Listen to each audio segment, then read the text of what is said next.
동물을 무서워하는 주인은 요즘 걱정이 생겼습니다. 집으로 올 때마다 길고양이들이 아파트 단지 앞에서 놀고 있기 때문이죠. 동물을 좋아하는 사람들이 길고양이들을 위해 먹이와 물을 항상 두면서 아파트 길목에 길고양이들이 점차 늘어나기 시작한 건데요. 동물을 좋아하는 사람들에게는 보기 좋은 풍경이었지만 주위처럼 그렇지 않은 사람들에게는 무섭고 불쾌한 요소가 됐습니다.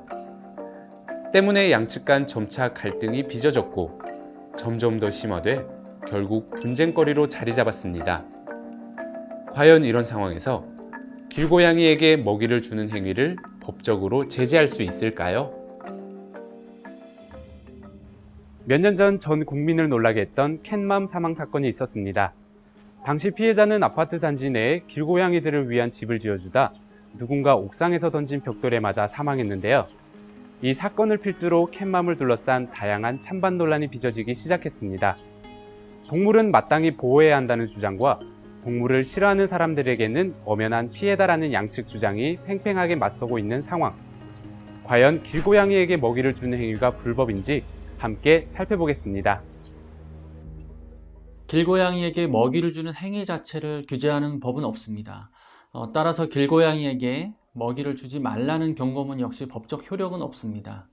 아파트 입주민들의 경우 공동주택관리법 3조 3항에 따라 공동체 생활의 질서가 유지될 수 있도록 이웃을 배려하고 관리주체의 업무에 협조해야 할 의무가 있습니다. 그러나 이러한 협조 의무에 위반하였다는 사실 자체만으로는 민법상 불법행위가 성립한다고 보기는 어렵고 과태료가 부과된다거나 형사처벌 등이 이루어지는 것도 아닙니다. 다만 공동주택관리법 제18조에 따라 아파트 입주자 등이 협조 의무의 일환으로 길고양이에게 먹이를 주는 행위를 금지하고 이에 위반되는 행위에 대해 일정한 금액 이하의 위반금을 부과하는 등 관리규약을 제정한다면 입주자에게는 그에 따른 조치가 취해질 수 있습니다. 참고로 길고양이를 잡기 위해 쥐덫을 놓는 등의 행위를 하면 동물보호법 제8조에 따라 2년 이하의 징역 또는 2천만 원 이하의 벌금에 처해질 수 있습니다. 아직 길고양이 문제는 양측이 강하게 대립하고 있는 상황입니다. 그리고 현재 길고양이 문제의 최선의 방법은 중성화 수술을 시킨 뒤 다시 방생시키는 것이라고 하는데요.